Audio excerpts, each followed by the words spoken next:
AITA for unintentionally getting a midwife fired? I'm active duty military.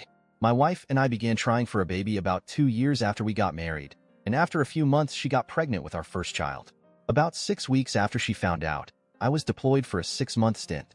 Sadly, that meant I would miss all of her OB appointments except the very first one to confirm she was pregnant. Early in her pregnancy, she decided using a midwife would give her a better birth experience, and I was totally on board because she's the one giving birth and I wanted her to feel 100% confident in the people assisting. It had also been decided that the people in the room, aside from medical staff, would be me for obvious reasons and one of our mothers. My mom lives about an hour by car from the base I'm stationed at, while her mom lives a 4-hour plane ride away. Ideally, her mom would be able to get there in time, but she loves my mom too and was okay with her being there if labor went fast and her mom couldn't make it in time. Fast forward to me getting back from the deployment and her being really close to giving birth. Like due in a week close. She was supposed to have an OB appointment that I would be able to go to, but ended up going into labor very early on the morning of the appointment. We go to the civilian hospital and they confirm she's in active labor. I called her mom, who immediately booked a flight that would have gotten her here at about noon. Then my mom, who came to the hospital a few hours later. A while later, the midwife comes in to see my wife and was rude from the start. My wife told her I was back from deployment and she calmed down a little, but was still clearly not happy I was in the room. Especially once I started cracking jokes to try to distract my wife from the pain of the contractions.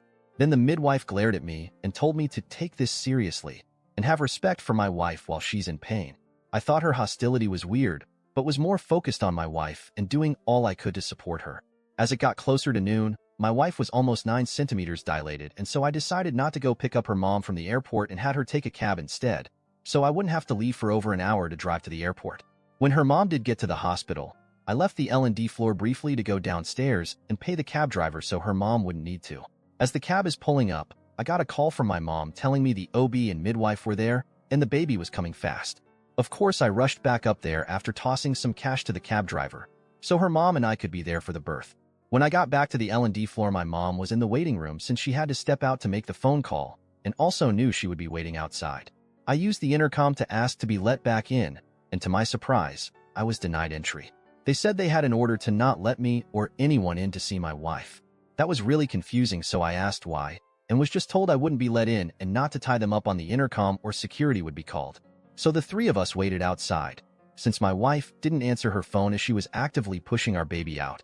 Well over 2 hours later, she was able to call me back and asked where I had been.